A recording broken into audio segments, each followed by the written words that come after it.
number 7, James McLean. Greenwood, number 8, Andy Cannon. Green now, number 9, Ollie Palmer. Green now day, number 11, Jack Marriott. Green be number 15, George Dobson.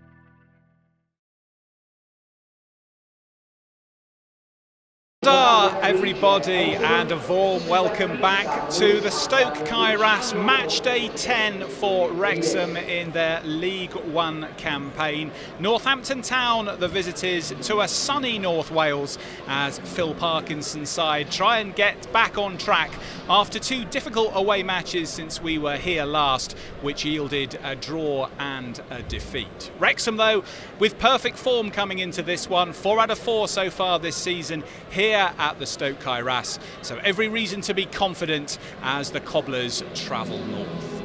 Once again, I've got Mia and Andy with me this afternoon. Good to see you both. And a little bit like Phil Parkinson splitting his management team to go off and go scouting, we did the same since we were here last. We sent Andy down to Stevenage, and first of all, Mia went to Leyton Orient last Saturday. Mia, thank you for going on that mission for us. It was a bit of a grind. Talk us through the game. Yeah, it was obviously always been a difficult place for us to go. I think Leyton Orient Phil Parkinson was clear with that in the build-up to that game last week, and obviously coming off the back of that Crawley win, where obviously we got the result, but the performance maybe wasn't quite there for our standards that we've set. But I know leaving the game, a lot of us were happy with the point. It felt like a really good point away from home, and I think first half, we weren't great, but second half we got going. I think the substitutions that were made a real impact. George Evans, I thought, really came on and made a massive difference to that game. Was really impressive in my opinion, and the partnership of Stephen Fletcher and Paul Mullin when they came on as well was really good. But Leyton Orient had some massive chances that I think they had more clear cut that they should have put away. So to leave that game with a clean sheet and a point in the end was a good result for Wrexham. And then Andy, 3 days later, Wrexham having travelled north, we're heading south again to Stevenage, and Tuesday night proved a difficult one. Yeah, it was. Horrendous conditions throughout the day. Nearly a pitch inspection to nearly call the thing off. It was torrential all day, but they got the game on. It was a fantastic surface in the end, and Stevenage were just very, very good at defending. It's as simple as that. Wrexham not at the races. A bit of a mirror image to the Leyton Orient game. Didn't get going in that first half. He made 4 changes, maybe a few too many. We'll be reflecting on for the one game. But then second half so much better. On the front foot, lots of possession in the right areas, putting lots of crosses in, but never defending. Stevenage's defence was very, very good. They've conceded the least amount of goals in the league, so just not able to get that one to get back into the game. Unfortunately, come away with a loss. So 1 point from the last 6 then, Mia, but to give it a sense of perspective, if Wrexham do win today's game, it'll be 20 points from 10 games, and 2 points a game normally takes you up. Yeah, absolutely. There's no need for any overreaction. I think we all know how competitive this league's going to be, how difficult it's going to be to get points away from home. So that's why making this place a fortress like it has been in the last few years under Phil Parkinson is so important that continues, and I'm sure it will. It's been so strong here this season. We saw, like I said before against Crawley, the performance maybe wasn't there, but you grind out that result, and I think that's so important for Wrexham this year in this league.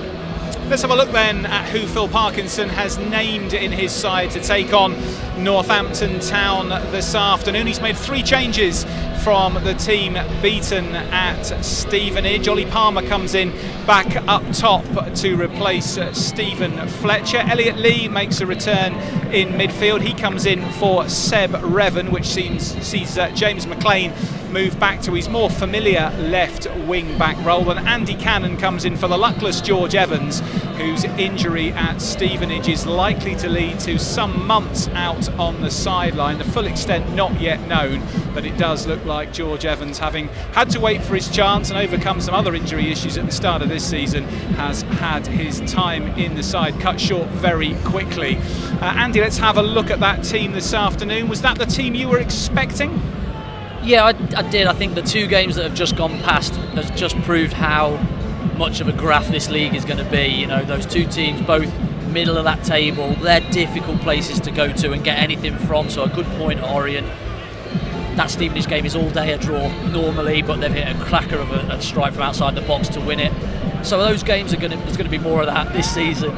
So I think he's just looked at what's got them joy at the start of the season for the first 4 or 5 games, and he's reverted to that. The only change really from those starting lineups at the start of the season is Dan Scarr, because it's a must for Max Kluwer. Yeah. And so that, I just think he's gone, right, well, Marriott and Palmer up front, they got us joy in the first games. Those 3 in midfield have worked really hard in those first 5 games. They deserved, let's go back to that, and let's go back to what we were doing great, which was harrying, pressing the ball at high tempo and creating chances. And of course, Wrexham will have a 2-week break from league action after today, because next Saturday's match against Lincoln City postponed due to international calls, so plenty of time for the players on duty today, if they're not involved on Tuesday night in the Bristol Street Motors Trophy match, to be ready again for the next league game away at Rotherham in a fortnight's time. Well, we had the chance, as ever, to catch up with Phil Parkinson on Matchday Live just a few moments ago.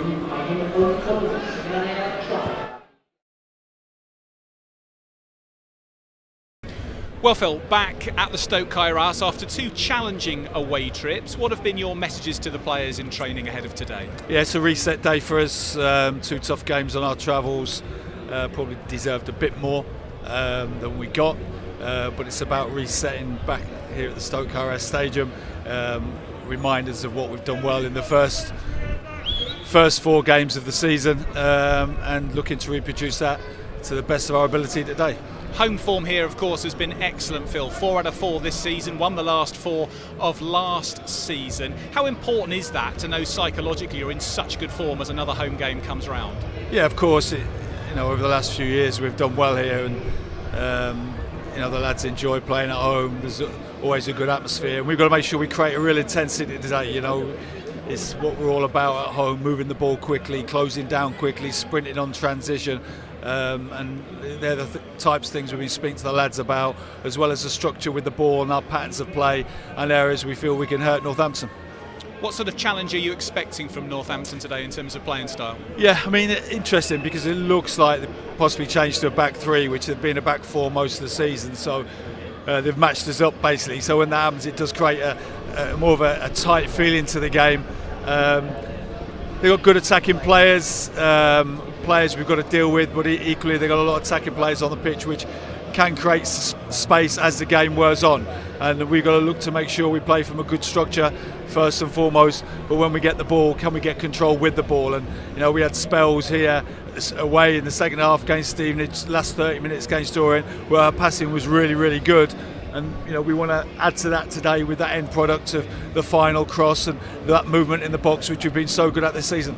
And just finally, Phil, 2 changes to your starting 11 this afternoon. Just talk us through the thinking. 3. Ollie Palmer as well. Yeah. I think pleased Fletch played the other night, but I think it's always a big ask for him to go again. But he's getting there in terms of his minutes. Had a couple of setbacks, as we know, during the season so far. Andy Cannon obviously came on but starts, and Elliot is fresh, he's ready to go, and looking forward to seeing that midfield trio again today. Thanks very much for joining us, Phil. All the best for the game. Thank you.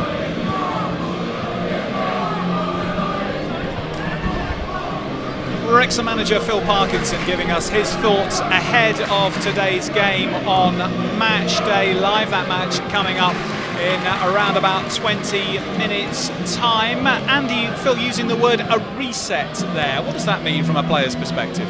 I think they want to take them back to what got them the joy at the start of the year and pre-season. They had a really good pre-season. They were very, very fit when they came into the season, and they were really on the front foot in those first 4 or 5 games, home and away from their shape. And I think it's just that, back to what got us joy previously. Let's remember we're a good team. We've had a couple of difficult games, but let's just reset and let's go back to doing what we're good at.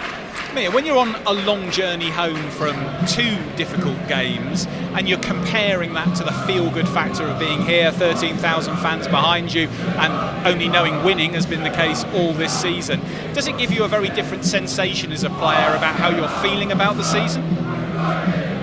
Yeah, definitely. I think, it's never easy going away from home, and the players will feel that they always have the advantage here, and obviously the fans always give them that, and I think their performances speak for themselves as well, playing at the Stoke Kairas. But away from home, I know last year there was a bit of criticism of our performances, but I think we got enough results obviously to get us over the line. But yeah, it's always difficult away, and obviously we have a great set of travelling supporters who will always follow and bring that support. But yeah, I think it's definitely a mentality thing. They're going to want to get some better performances on the pitch away from home, because that will bring that confidence then when they do travel.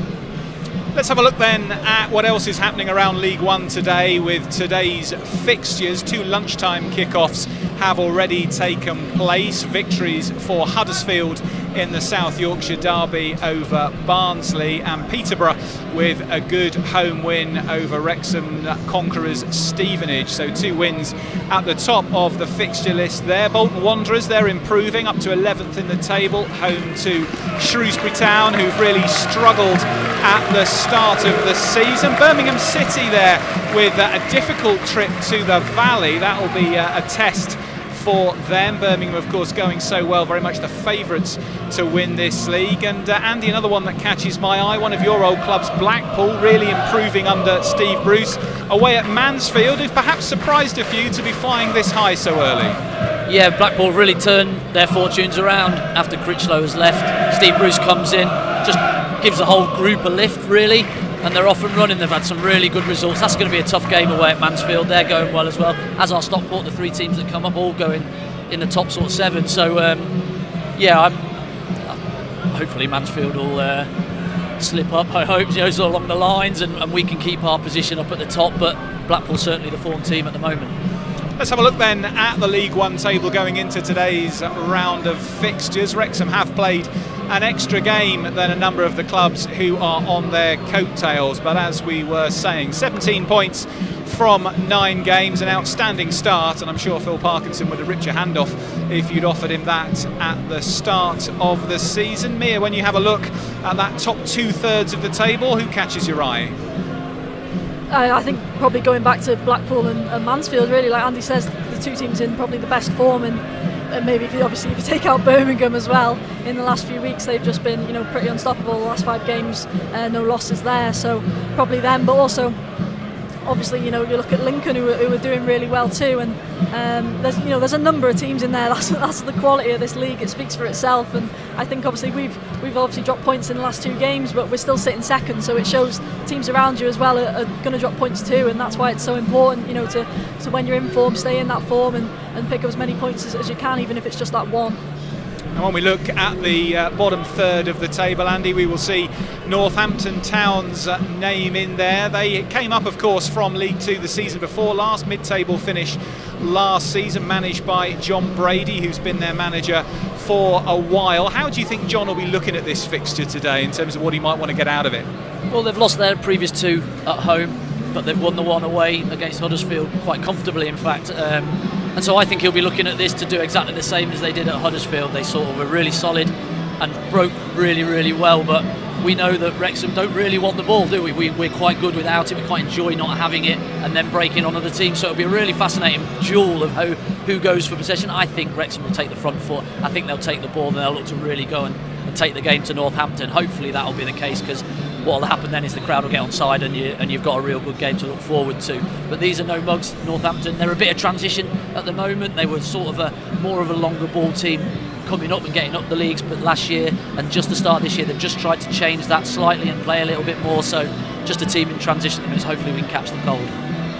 Well, one player who is always key for Wrexham in terms of forward momentum, particularly at home, is right wing back Ryan Barnett, and we had the chance to catch up with him yesterday.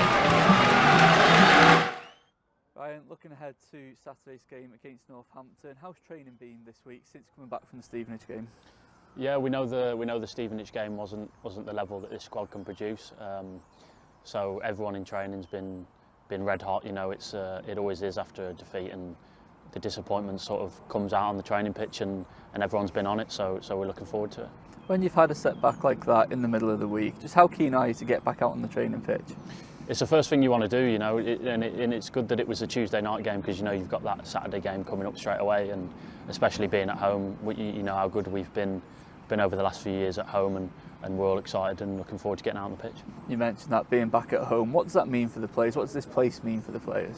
It's brilliant, you know, the fans home and away, they're brilliant, but we know at home the atmosphere they bring, and it's really they make it really difficult for teams to come here and get even a point. So we're looking forward to it. We know they try and suck the ball in from all ends, so it's really good. I'm really excited. I've heard your chant coming out again last time we were at home here. What does that mean to you on a personal level? I've loved it ever since I've come in, you know, sort of when we're in the showers and that, some of the boys are singing it all the time, and it's always good to hear it when you're playing as well, because it just gives you that extra 10% boost. You know, the fans are behind you and wanting you to do well. It's a question you've been asked already this season, but how have you found it being back in League One? I've really enjoyed it. You know, it's another challenge in my career, and one where I've sort of was told at the time that I wasn't good enough, and now to come here and hopefully prove this season that I like to think that I'm good enough for this level. It's really good, and I think we've had a really positive start. I know the last two games haven't been at the standard that we know that we've set, but we're looking to put that right straight away. How would you say you've changed now from when you were last here with Shrewsbury? I'd say I'm a lot more mature, and I've got a lot more experience in the game, and on and off the pitch. I think I just feel obviously I'm older in age, but I do feel more experienced, and I feel like I've got the right tools in the toolbox to cope with playing at this level now. Now we're coming up to the 10th game of the season, one of those milestones that people tend to look back on and reflect. So what are your reflections on the start of the season so far? I think going into it with a clean slate, you look back on it and we're sort of second in the table, and I think you would have snatched your hand off for that, but it's also, there's a little bit of disappointment in there because of the last two games. But they're gone now. It's in the past. We've got to come here on Saturday and give it our all and try and get 3 points. Looking at the squad as a whole, we've seen Max get injured this week. Somebody you're obviously very close with and work well with on the pitch. Yeah. How does that affect the way you play? Well, obviously the gaffer's recruited well, and you know we've got players that can step in when players do get injured, and obviously Owen's come in on that right hand side, and if you look at the National League season, we sort of played that last 12-13 games together, so we already have that relationship, and any lads who step in, you know, we've all gelled in training and we've played together now, so we know what to expect from each other's game. A bit of a break coming up from league action, not what was planned, but how are you going to take advantage of that? I think the gaffer will. I'm sure they'll have a plan with the physios and the fitness staff of the work we're going to be doing. There'll probably be a couple of days off in there, I think, which is probably needed with the sort of run of games we've had in the last few weeks. So we'll wait to see that schedule, and yeah, we'll be ready come the next game. Okay, thanks very much. Thank you. Wrexham wing-back Ryan Barnett catching up with Colin Henrys yesterday. Ryan Barnett, a player who seems to get better and better for Wrexham. He came in, of course, in National League days from Solihull Moors in the National League, but he's stepping up season on season. And I thought it was interesting there when he said to Colin that having had that rejection at Shrewsbury, who were a League One side at the time, it's kind of sent him on a bit of a journey which has now brought him back to that level, but he now feels he's got the tools to be able to deal with it. Yeah, and full credit to him. I think, you know, he's one of the ones so far this season a lot of people have picked out and said he's been the real star in this team, and I think even in the last two games where we have been, you know, below standard, he's still shone and played really well in my opinion, and like you say, you know, it's not easy to you know, get told you're not good enough and get back to that level. You know, it's quite easy for someone to drop down and maybe just think, right, okay, I found my level, I'm going to stay here, but he's you know, not done that, not rested on his laurels. He's, you know, full credit to him, like I say, he's had the mental resilience as well as, you know, ability on pitch to prove people wrong and get back here, and he obviously wants to get even higher, and you know, I think he's fully capable of that. I think, you know, he's a top player, and I'm a big fan of Ryan Barnett. I think he's been so good for us over the last few years, and especially this season. I think he started so well. Andy, when he arrived from Solihull, he was a player used to playing wide right in a midfield 4 rather than as a wing back, but the defensive part of his game is something he's clearly worked on, and he now looks as adept going forward as he does defensively. Yeah, he's been fantastic this year, and really positive with it as well. He goes forward at pace, he recovers at pace, he's working on his 1v1 defending, you can tell about that, and how he goes about his business. But his creativity at the other end of the pitch has been brilliant this year, and in numerous crosses, like the Stevenage, he put numerous crosses in from that right hand side. None of the strikers able just to get across that front man and get a chance on goal, but it was every time he gets it. If I'm a striker, I'm thinking we're going to have a cross here, because he's been so good, and long may it continue. He was really good at Solihull as a wide one, and really one of their bright sparks when we were in the National League, and I think they saw that when we were down there, and saw that his progression, what he could do, and because he's got pace, you can certainly go up the levels, and he's got that in abundance. Well, Wrexham, of course, always looking at new perspectives and in learning from others, not just close by, but further afield as well. And one of the partnerships that the club has invested in terms of time and effort and focus has been with an organisation in southern Africa, in Lesotho. And just recently, the Kick for Life team from Lesotho visited Wrexham to exchange some ideas and build further on that relationship. Which is a social enterprise football club based in Lesotho in South Africa. We have a twinning project between the two of us, which mirrors the twinning project between Wales and Lesotho. There's going to be a wide range of things that we're going to be doing, the foundation of which has been the 2 exchange visits that we're planning, have done this week. So it's going to be upskilling staff and coaches on both sides of both clubs. And also this week we've also been developing a Football for Good curriculum that can be delivered in both Wrexham and Lesotho. That's going to be really focused on employability. It has been an amazing week for me, because I managed to train with the Wrexham ladies team, and there are people that I felt comfortable to be with, and most importantly, I learned about how important the culture is. This trip has shown me that all things are possible, and most importantly, I want to thank the Wrexham AFC for this timing with Kick for Life, because I think more opportunities will come for players from Wrexham and in Lesotho, and I honestly wish that those 2 beautiful clubs who does so much for their community can actually prosper. So this week has been fantastic. It's given us this platform in which to exchange ideas, hints and tips and techniques to ensure that we provide a better community operation here, and hopefully the folks from Kick for Life go back to Lesotho and deliver better there as well. It's been brilliant to see this week how the coaches from Lesotho and the coaches from Wrexham have connected and really developed a bond and exchanged learning. It's not a one-way partnership, there's learning going in both directions, so it's really exciting and positive. Also just to see the reaction of the Wrexham coaches, how they've engaged with our staff, how they've embraced the type of learning that we use. It's a bit more, you could say a bit more lively, a bit of dancing involved, and they weren't shy in that, they really got involved, and I think they're going to really start to use that same methodology here in Wrexham to try and reach kids with learning messages, using football but also having learning messages attached to it.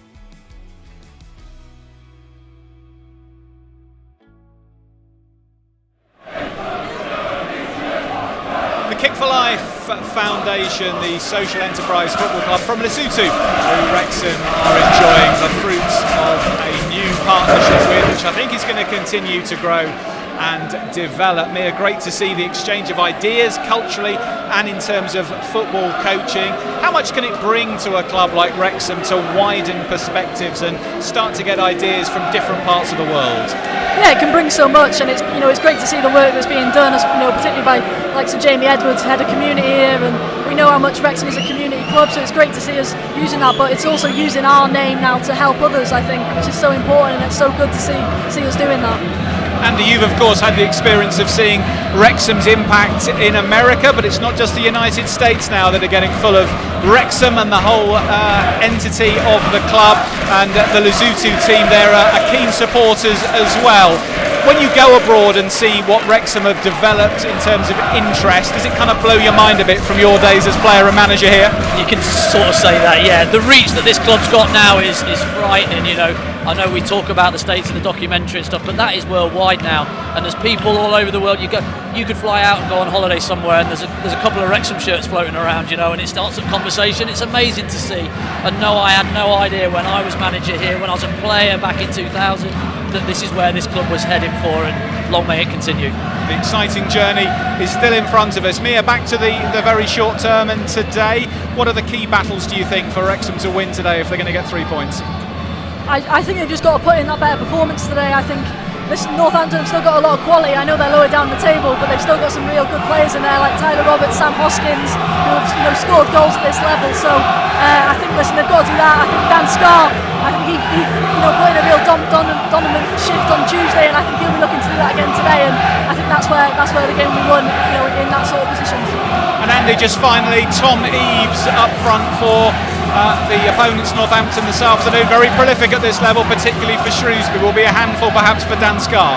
Yeah, he was there when I was there at Shrewsbury, and we weren't just quite able to stay in the league, but he's got real ability. He's got pace. He's a big lad as well. He's not been fit yet. He just came on and got on Tuesday night, so he's got a big threat, especially Sam Hoskins as well.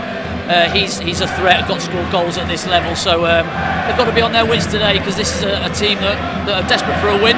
They need to bounce back from two losses, so they've got to be very wary about that and just take the game. I think it's second balls today. If we can get the majority of second balls, I think we win the game.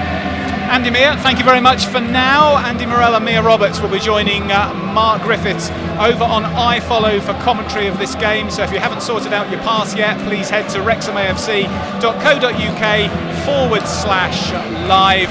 But before we get into today's game, here's a reminder of what happened at Stevenage in midweek.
So defeat against Stevenage in midweek, but will a return to home territory bring about a different result for Phil Parkinson's side? This afternoon, Northampton Town are the visitors to the Stoke Kairas. The teams are coming out behind me, as you can see.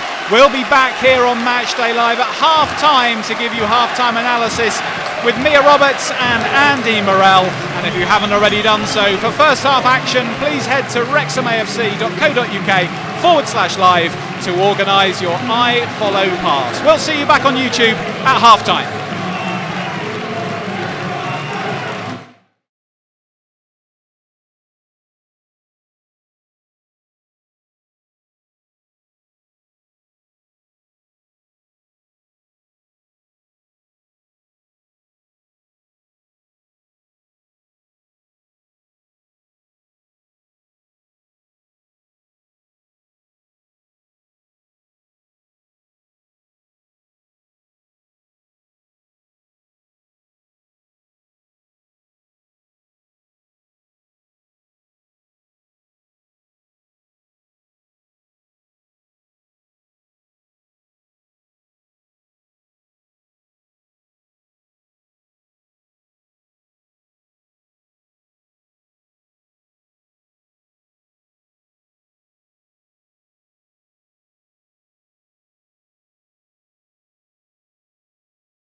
Tickets and hospitality are still available to buy.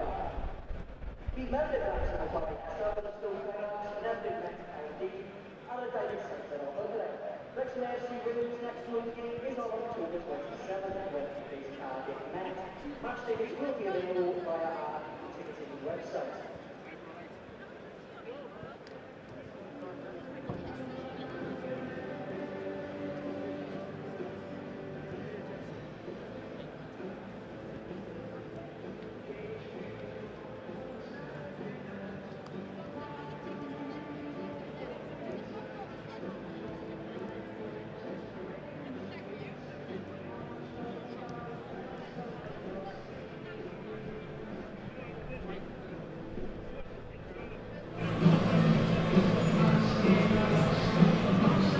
Welcome back to Match Day Live. Half-time here at the Stoke Kairas. It's Wrexham 2, Northampton Town 1. A very lively opening 45 minutes, which sees Phil Parkinson's side lead at the interval, thanks to goals from captain James McLean and from 5-goal Jack Marriott on target once again to restore Wrexham's lead after Cameron McGeehan had levelled for Northampton. Wrexham out the blocks quickest, and captain McLean getting on the end of a deep Ryan Barnett cross to head home in the 8th minute. Northampton, though, were showing signs themselves, and McGeehan swept the ball home after Wrexham failed to clear a corner at the first attempt. That was 1-1 after 27 minutes. But Wrexham had a number of chances, suggesting a second might not be too far away, and that was delivered in the 38th minute. Another Ryan Barnett cross, volleyed back across goal by James McLean and turned home first time by Jack Marriott. Mia Roberts and Andy Morell are back alongside me. Mia, that was a very lively opening 45. Yeah, brilliant 45 minutes of football to watch, I think, for everyone in this stadium. And to be fair, I thought Northampton started really well. That first 5 minutes, I thought they looked really, quite a threat going forward. They obviously matched us in the game, but then Wrexham got on the ball and settled down and got into the game a lot more and got on top and had a chance. I think Ryan Barnett early on just got the cross wrong, and then second time we said it up top, didn't we? He doesn't miss and get too wrong. So no, really good, and really real good intensity. I thought real good response after the last two games. Yeah, because that first opening minutes that you mentioned, Mia, Northampton almost scored after 15 seconds, a deflected shot that went just over Andy, but Wrexham responding very well after that initial scare. Yeah, they were able to just keep the ball for just a minute. When they, a couple of minutes in, were able to just switch the ball a couple of times, which just took the sting out of Northampton's, entourage, if you like, in that first couple of minutes. And then from there on in, I think Wrexham have been dominant. They'll be disappointed to give the corner as a set piece, a goal away, but I just think Ryan Barnett down that side, his creativity is looking like insane. You're just going to get in the box if you're a striker, if you're a midfielder. I'm getting in the box because it's coming in great areas all the time from that side, and he's had a fantastic half.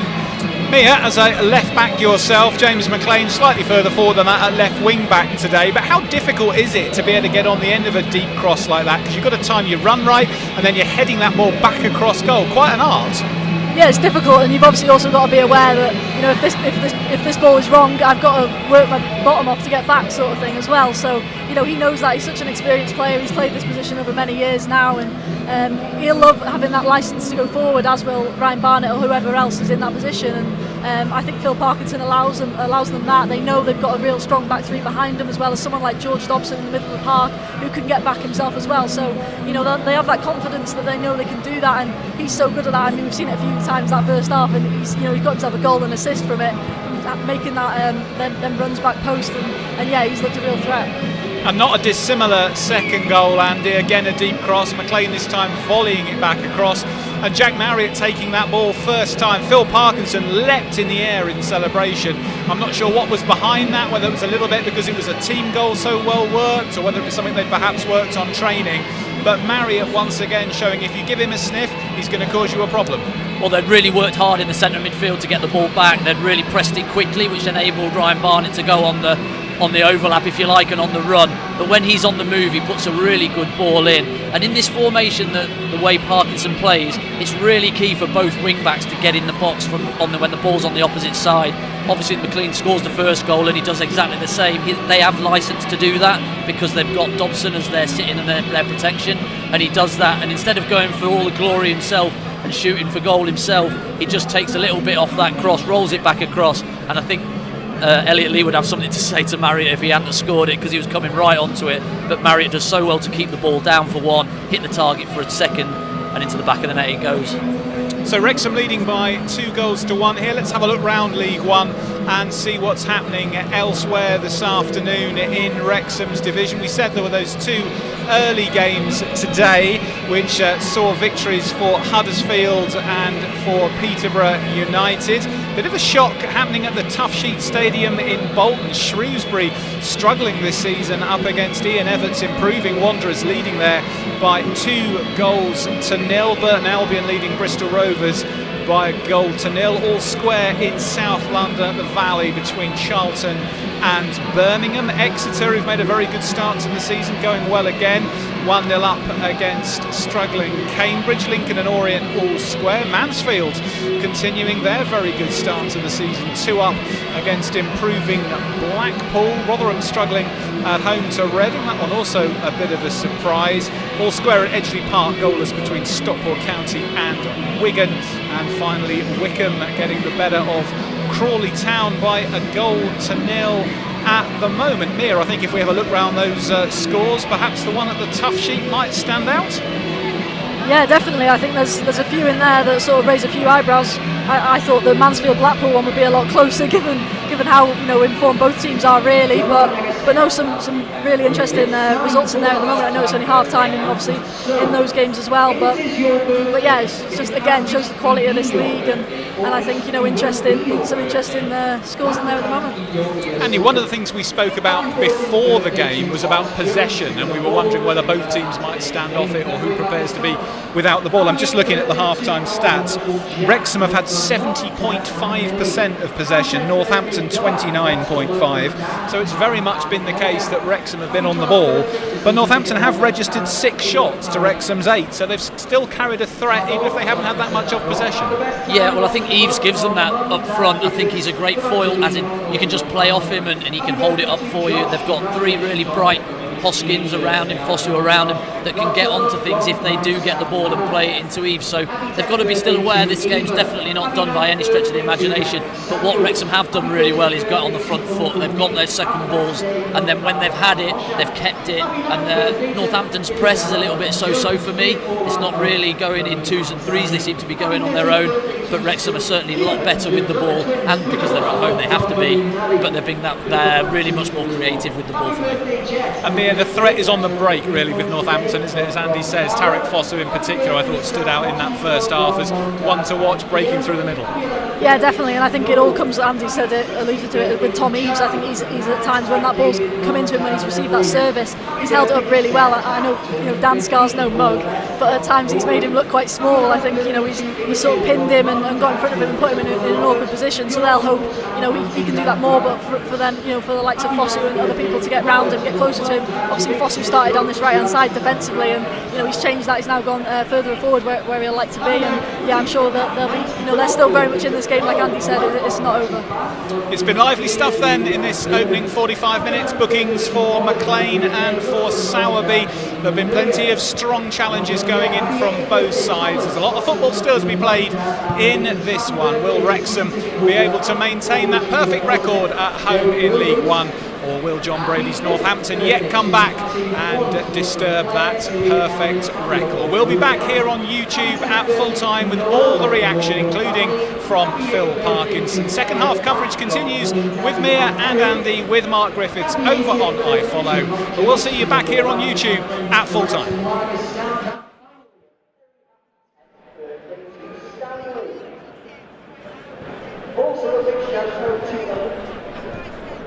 Also a big shout out to Alicia and Paolo from Milan. Alicia and Paolo have travelled all the way from Milan for today's game. Also Wrexham. Really good game.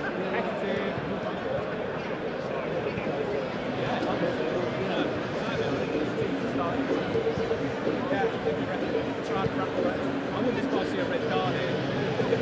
There's a few tasty ones going in. It's possible.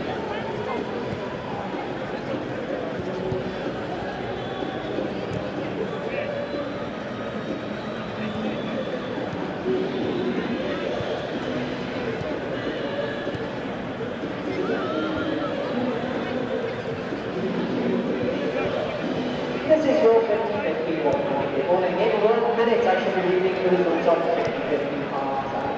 Oh, it's time. Those tickets ready.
opening warning is over, and now it's time for the results of the 50-50 half-time draw.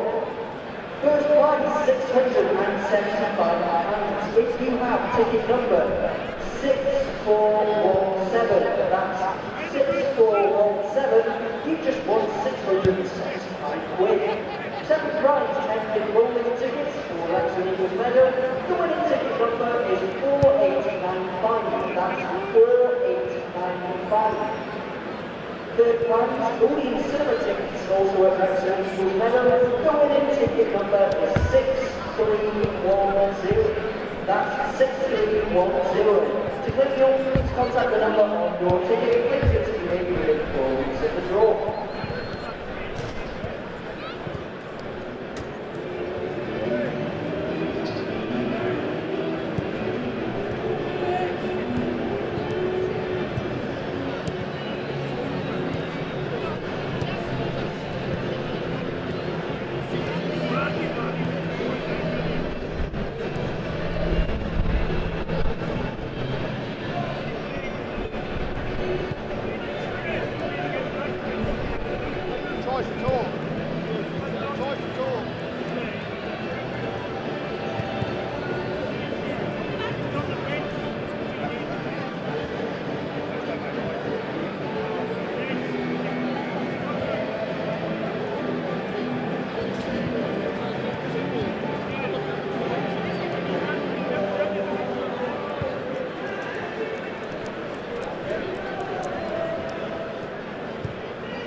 Half-time substitution for Northampton. Leading the field was number 17, William McCarron. Replacing him is number 12, Nestor Walker.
being replaced by number 39, Alex Morton.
Thank you.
The official attendance in the Stoke Class, 13,224, average of 9,262 away backs, 2,262 returns.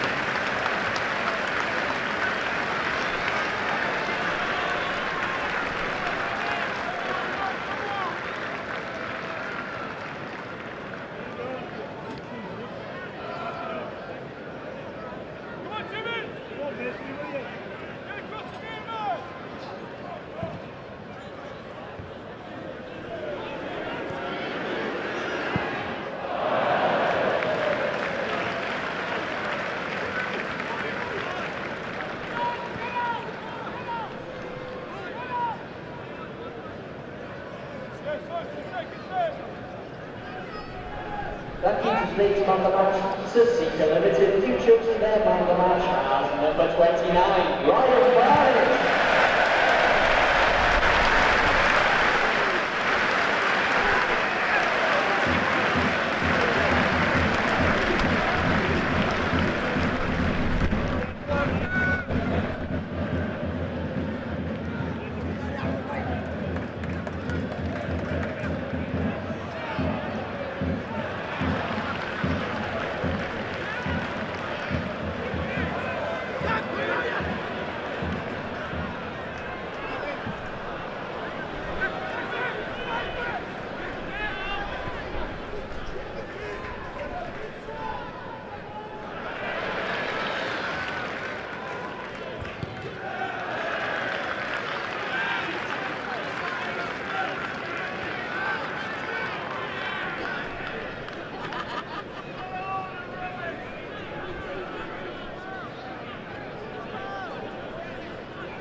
Putting it on to give them 12 minutes of one and all. The board officials announced there will be a minimum of 4 minutes at a time.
head on again, and then the team of Wolverhampton Wanderers.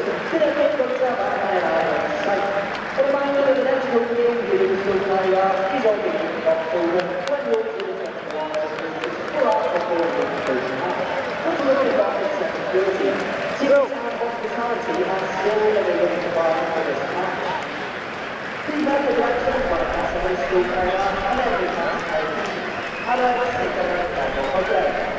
Wrexham FC Women's next home game is on October 27th, when they face Barnett. That's tickets will be available by the website. As they change home towards the ball, please do take care of it in the stadium. We've got chocolate looking forward to it in the spectacle time. And massive thanks to Andy and John for their help with the tunes this afternoon. We'll see you again on Tuesday night. Tomorrow.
Welcome back to Match Day Live. Wrexham have done it again. It's 5 home wins on the spin in the league. They have beaten Northampton Town by 4 goals to 1. A dominant performance from Phil Parkinson's side. 2 goals from captain James McLean, 1 each from Elliot Lee and Jack Marriott, and Ryan Barnett, very much the star of the show, creating all 4 of Wrexham's goals as Phil Parkinson's side continue to put pressure on Birmingham City at the top of League One and make it 20 points from their opening 10 games.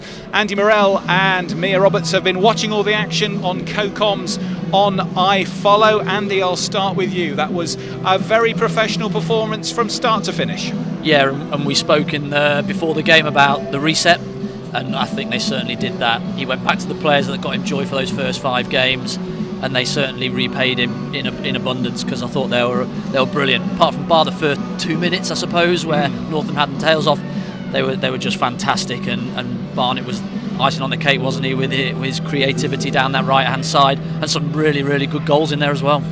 We talk about Ryan Barnett quite a bit on Matchday Live. We interviewed him before the game today, Mia, didn't we? But that really was pretty much the complete performance from a right wing back. To have a hand, and more than a hand, in all 4 of the goals. He could have had one himself at the end when he squared to Steve Fletcher, who just hesitated a little bit too long. But that really was the Ryan Barnett show right through. Yeah, absolutely. Like you say, luckily we've been able to talk about him a lot in the last few weeks in this season, and that's full credit to him. You know, he's putting in them performances that we can't ignore. And I thought today he was just another level. I mean, he's been so good this season, but today I just thought, you know, he was just absolutely on it from minute 1, really. And yeah, probably unlucky not to get even more assists than the 3 he actually ended up with. And that chance with the Fletcher one, maybe he could have been a bit more selfish and taken it for himself after what was a really good run. But no, he was top draw today. Whatever level you play at in the game, Andy, pace is such a key unlock, isn't it? Because teams can be well organised, teams can try and disrupt you in different ways, but if you've got someone who's got pace, and particularly on the end of that pace, the ability to then deliver quality, it is so difficult to defend against. It is, and changing of direction with the ball at his feet, he can go either way. He's quite comfortable going inside on his left foot to then play with relationships with the strikers, etc. But he just, great skill, lovely step over to then shift the ball, and he doesn't necessarily need to go past you either. He just needs half a yard, and he's putting the ball in. And like I said in pre-match, that if you're a striker, every time he gets the ball, I'm thinking, right, when he shifts that ball out of his feet, I'm making a run near post or far post, wherever, because I know that the delivery is so good. And he's just playing with so much freedom, isn't he, and so much confidence that he just looks like he's a man possessed at the moment, and he is the go-to guy for Wrexham at the moment. Get the ball to him as much as possible, because you know he's going to create stuff.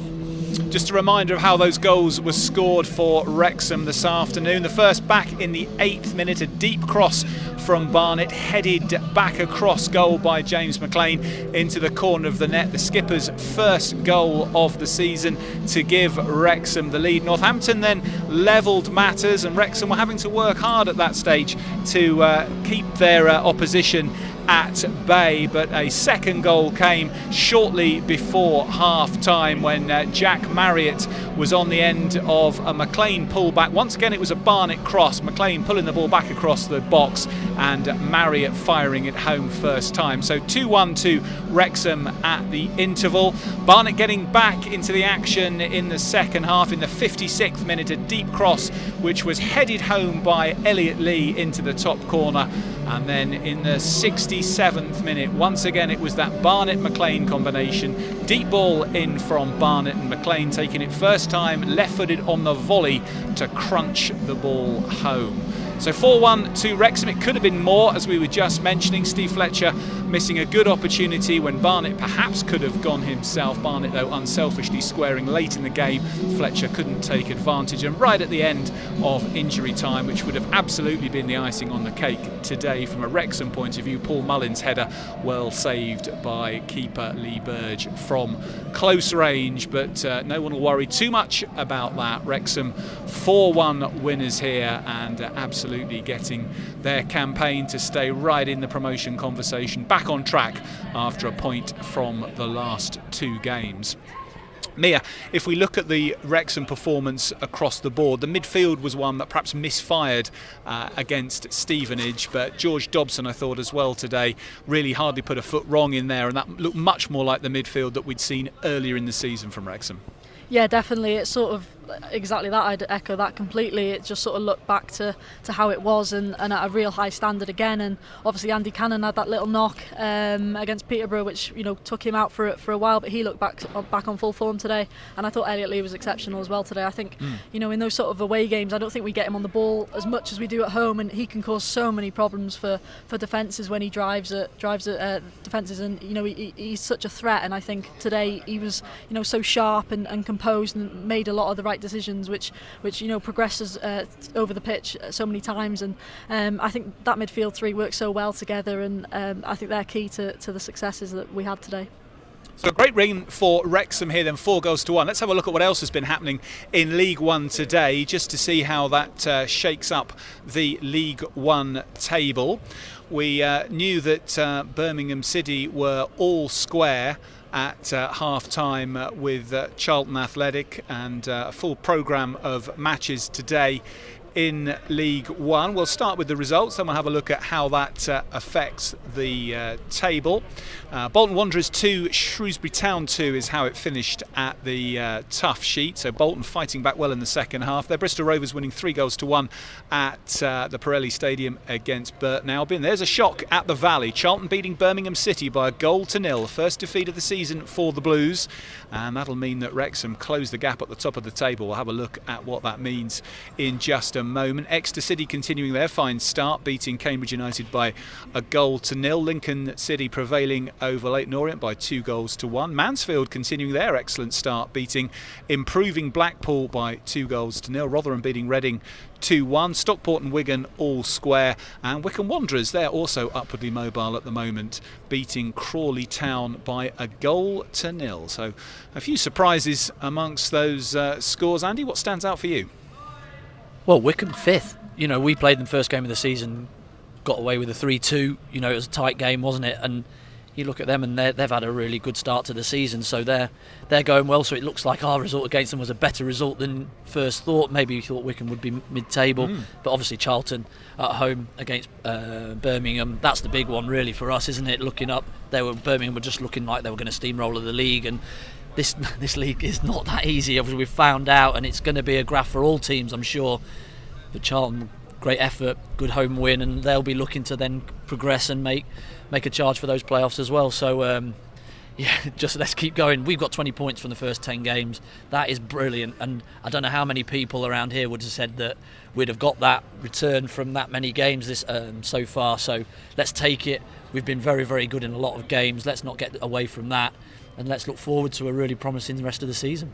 Let's have a look then at that table to reflect the 20 points from the opening 10 games. 2 points a game, as we were saying, pre-match. Normally a pretty good barometer. If you can keep that going through the season, you normally get promoted. Certainly the 2 points a game ratio was good enough last year for the team finishing second in this league to go up automatically. So there is the top half of the table, and Wrexham within 2 points of the summit after Birmingham City's defeat in South London. Played 10-20 points, of course 15 out of 15 at home. The opportunity to really gather points is away from home. I'm sure Steve Parkin and Phil Parkinson will be more than aware of that as they contemplate a couple of weeks off before the next league fixture, a trip to Rotherham United. Mansfield Town, another team to come up with Wrexham from League 2 last season, going really well, as we were saying, in third place. Wycombe Wanderers there in fifth, and Blackpool dropping away a little bit, but it's very bunched in that little group just behind Wrexham and Mansfield there. So plenty of teams averaging 1.5 points a game or better. Will be pretty pleased with their start of the season. Let's take a quick look at the bottom of the league and just see how that affects things for those sides who've struggled in the early weeks. Local rivals Shrewsbury Town continuing to find it tough on 5 points there. Cambridge United, though, rooted to the bottom, just 1 point from their opening 9 matches. It's really been a very tough start for them.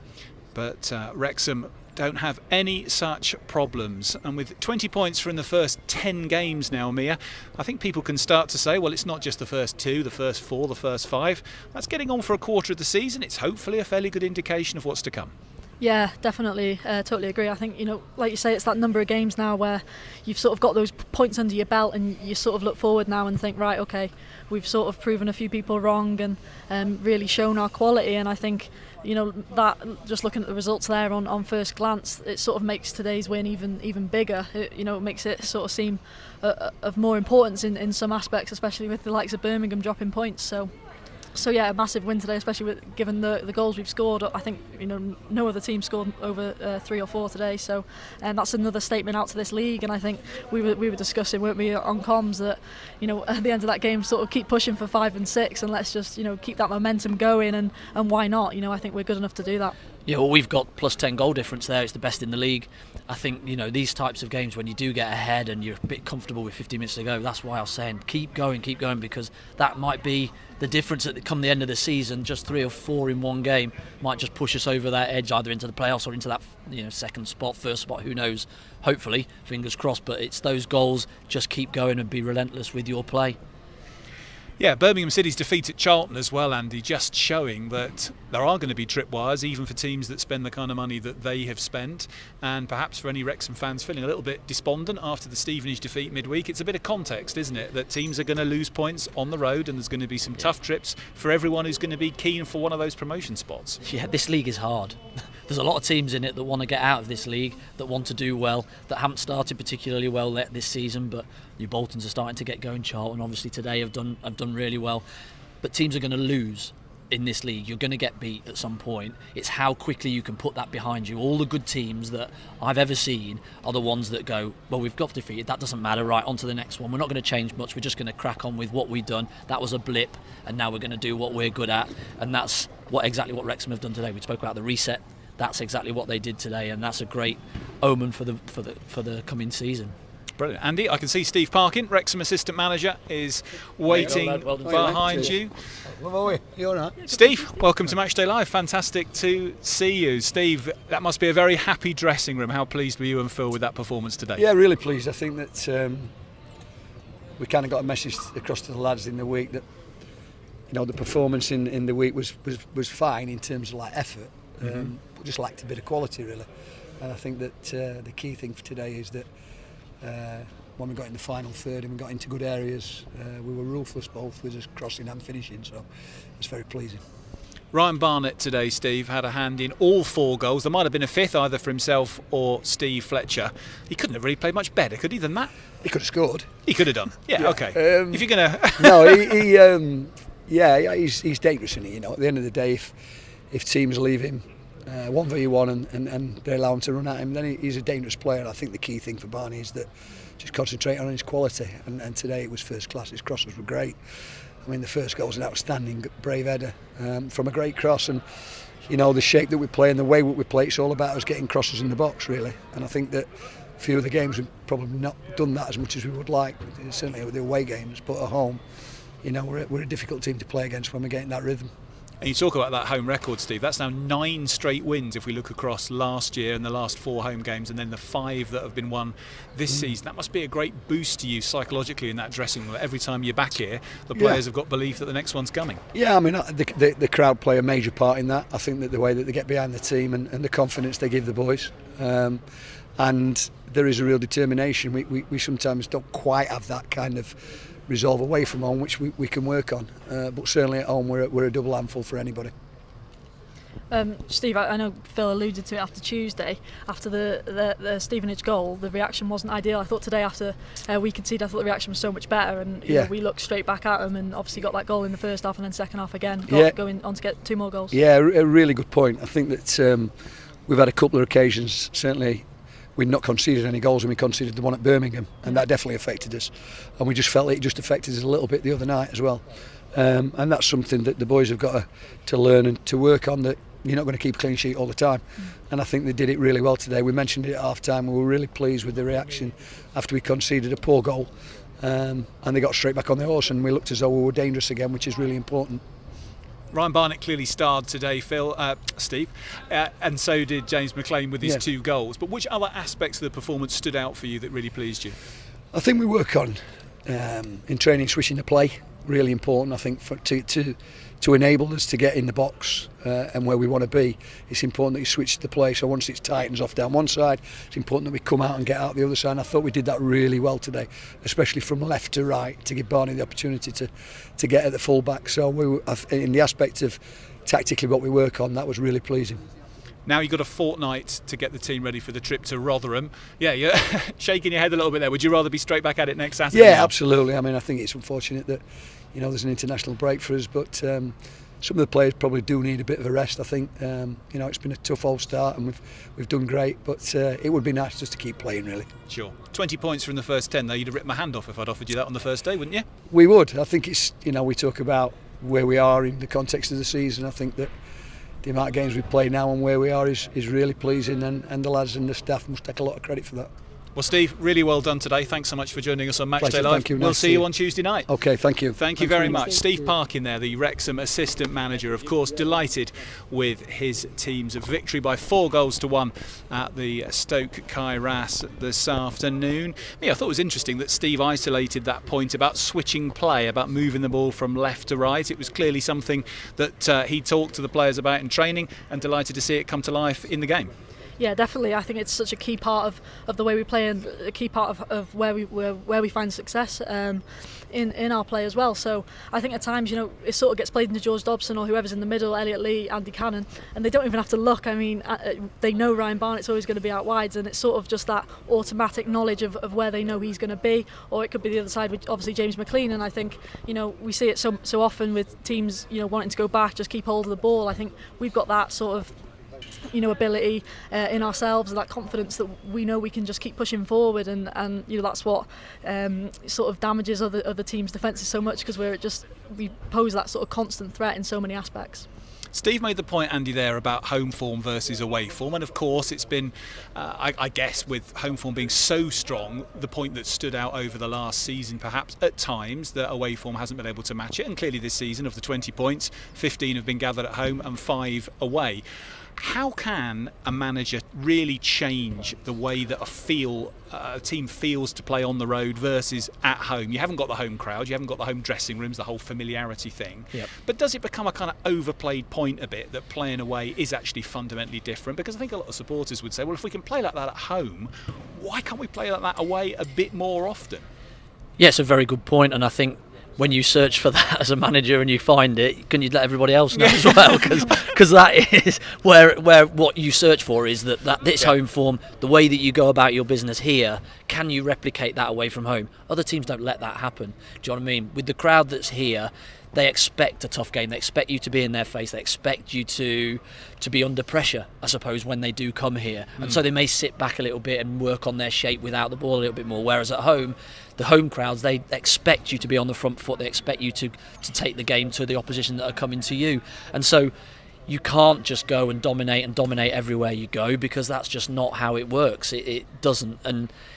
But you can still search for that. They will certainly be talking in the changing rooms about what can we do with our away form that we can pick up more points. But they won at Peterborough. They took a point at Bolton. Sure. You get a point at Leyton Orient, and they've lost a game which probably should have been drawn at Stevenage, but for a great strike from outside the box. So you're talking about not losing when you go away. Any point on the road is a good point. It is now, can we just flip that into better performances? I think they'll be searching for, rather than the points total, I suppose. Yeah, and it's going to be a tough little period, Mia, coming up when we return from that international break, because Rotherham is a tough place to go.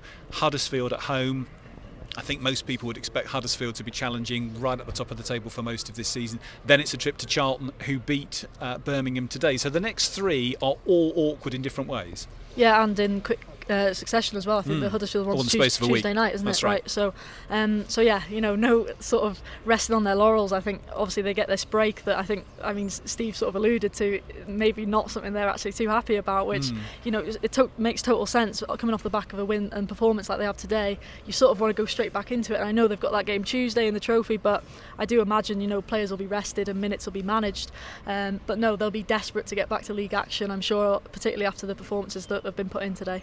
One of the things, Andy, that Ryan Barnett said pre-match in the interview that we ran was that training had been red hot since Stevenage, and actually it was easier to come back from a poor performance, or relatively, to play on a Saturday if you had that performance on a Tuesday than if you've had it on a Saturday you've got to wait a week. Do you think that played a part today in the intensity that we saw? Yeah, they won't have been that pleased with the performance that they put on, especially first half at Stevenage, and this just straight away, 4 days time, gives you a chance to just get it back out there, prove people that it was just a blip, and back on you go. You know, it would be worse if you got beat today and you've got 2 weeks to lull over a loss. Do you know what I mean? But they were right back at it, right back on it. They've got a lot of experience in those dressing rooms, a lot of people that have done really well in leagues over the past couple of seasons, so they'll know that, yep, that's not good enough, let's get back to it. And training, like they say, was electric, which is great to hear, because then that just gets taken out onto the pitch. After 10 games then, 20 points registered. I guess at the start of the season, Mia, there will have been many people who would expect Wrexham to go well, but perhaps not this well. I think there might have been a view that maybe 10 games in you might see Wrexham 6th, 7th in the table. One of the things that the players were saying to us at the start of the season was actually it's quite nice that the pressure's off a bit, because in the National League and actually in League Two, people's expectation was, for most people predicting outcomes of the season, Wrexham were in a promotion place. Now though, after 10 games, sitting second and having been right up there from the first day, it's starting to feel a little bit like another version of the last couple of seasons. Yeah, I think it was even after that first few games, really, just purely because of the performances that were put in and the results that were shown on the table, and I think that's full credit to the players. That's what they demand. That's what Phil Parkinson certainly demands. But I know, Elliot Lee spoke about it a few weeks ago, saying that intensity, particularly in that National League season, was just so much, so strong. You sort of didn't have a minute to almost breathe, and I think that's something that they might not replicate again, because I don't think you'll ever sort of get anything like that again in football, too often. But no, I think that'll only pick up as Wrexham continue to do well, and obviously with the likes of Birmingham, who maybe you could sort of look at as sort of in a similar position to maybe Wrexham in that National League sort of year, as the ones who you just sort of expect to run away with it. But that brings them a lot of pressure, and I think Wrexham will be quite happy for that narrative to sort of be given over to them and sort of let them have to deal with that for once, and Wrexham can sort of just quite happily maybe sit behind just for now and just pick up points where they do drop off. Andy? Yeah, I think that they definitely have less pressure to get out of this league to this year than they have had the pressure of getting out of the leagues before. That's not to say they don't want to. I know the people behind the scenes will desperately want to get out. However, there is a big leap between these divisions, and to come up so quickly, it's a vast jump to then keep up with those things. But I think, like Mia said, it was the performances of those first 4 or 5 games, the way they went about their business, the tempo that they played at in their faces, and the way that they won those games sort of made you think, oh, well, we've got a better chance than we actually thought here, and maybe 12th isn't really where we want to be with those performances. We could be better than this. We could get out of this league. And so that expectation, I think, has changed slightly from in the summer. I think, well, yeah, we could easily get in the playoffs now with the way that they play. If they can keep that tempo and that momentum up, then there's no reason why we can't. I haven't seen anything, bar Birmingham, to say that there's 6 better teams in this league. Do you know what I mean? Yeah.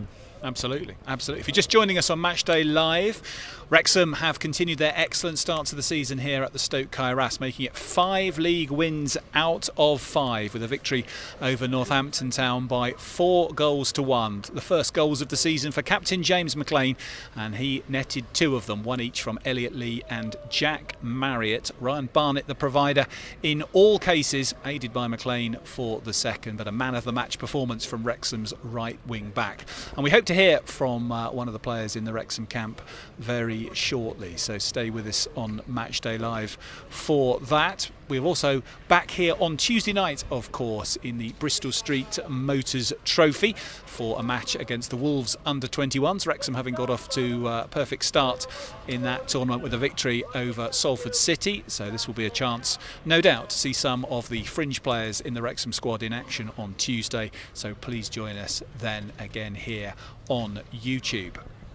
As we kind of contemplate that victory, I think one other aspect that I was interested to get your thoughts on is getting more players more game time.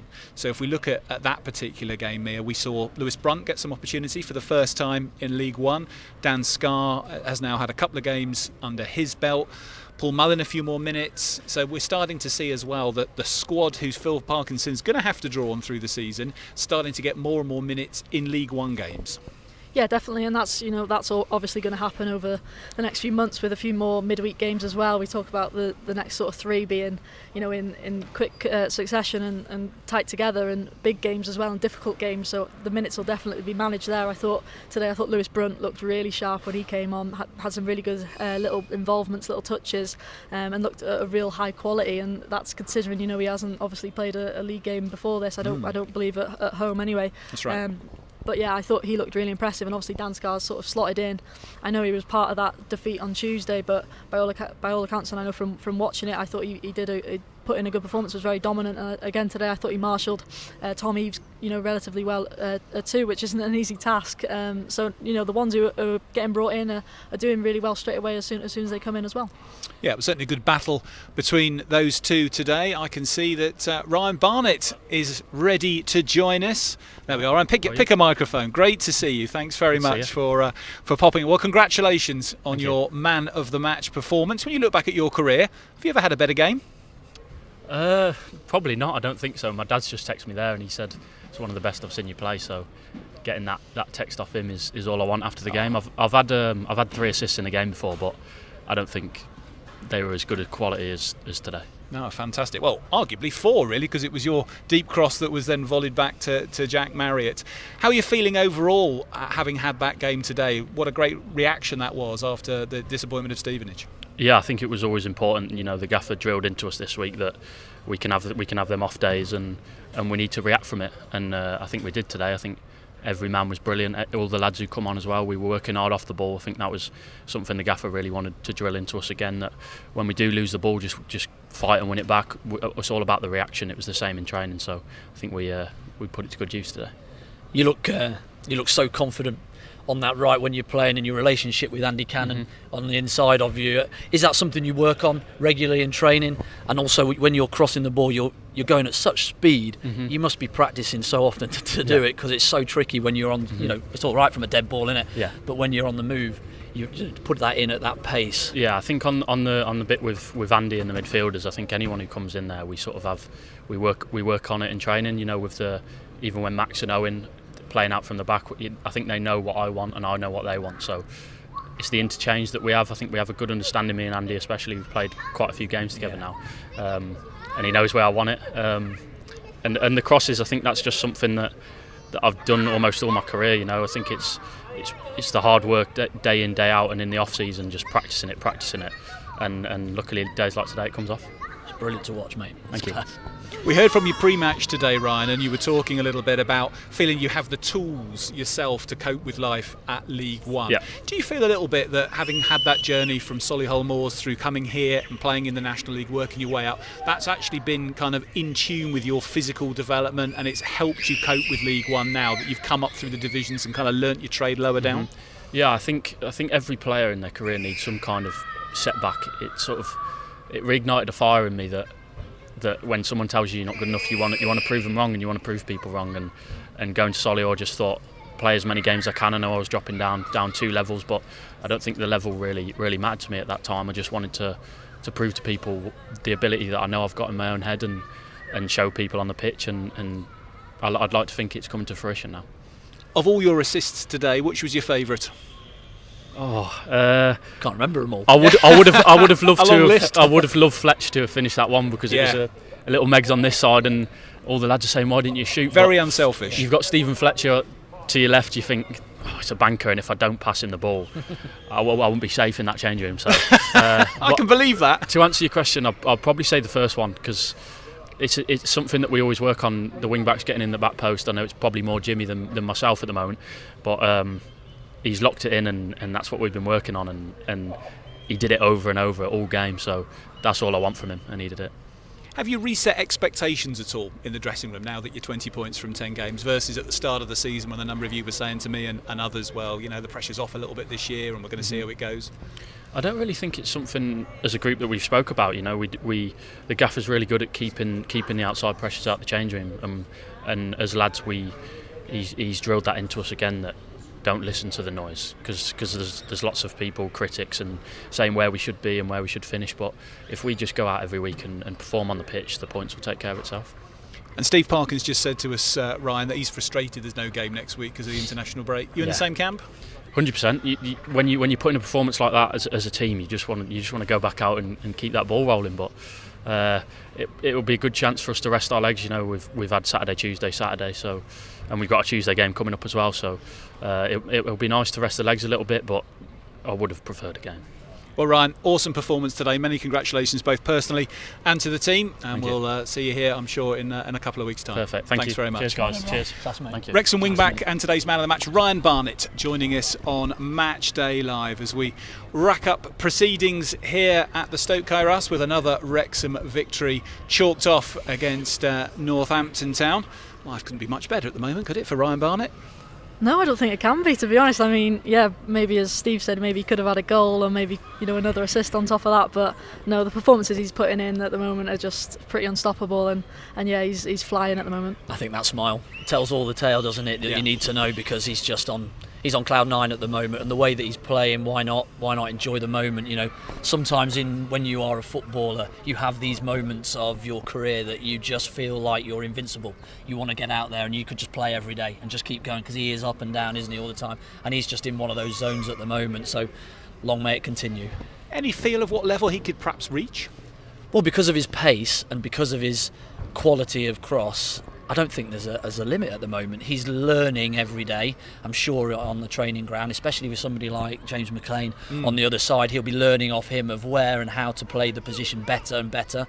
He's certainly learnt that since he's been here with Wrexham. He's gone up the levels with and taken the team with him, if you like, the way that he's going. So I just think just keep doing what you're doing, because you could go right the way through, hopefully with Wrexham, and go to the very, very top. Why not? Yeah, no, I totally agree. I think, he was told he wasn't good enough for this level, and, how he's proved them wrong on that front. So I totally echo what Andy says. I think he could just keep on going, to be fair to him. And fantastic to see a player who was brought to the club very much in National League scrap era, excelling 2 leagues above.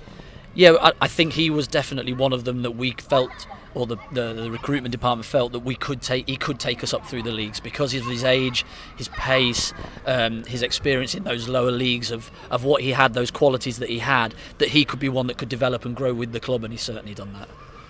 Andy, Mia, thank you very much today. Andy Morell and Mia Roberts will be back with us on Match Day Live on Tuesday evening when we're back here for the Bristol Street Motors Trophy match against Wolves Under-21s, which is a 7:30 kickoff, so please join us for that then. Well, Northampton as a town is well known historically for its shoemaking industry. Their supporters arrived here today full of confidence, with belief that their team could overhaul Wrexham. But could the thought that they could come here and beat the side who'd won 4 consecutive league matches already this season really have justification?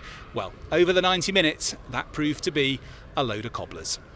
From all of us here at the Stoke Kairos this evening, diolch am wylio, and we'll see you on Tuesday.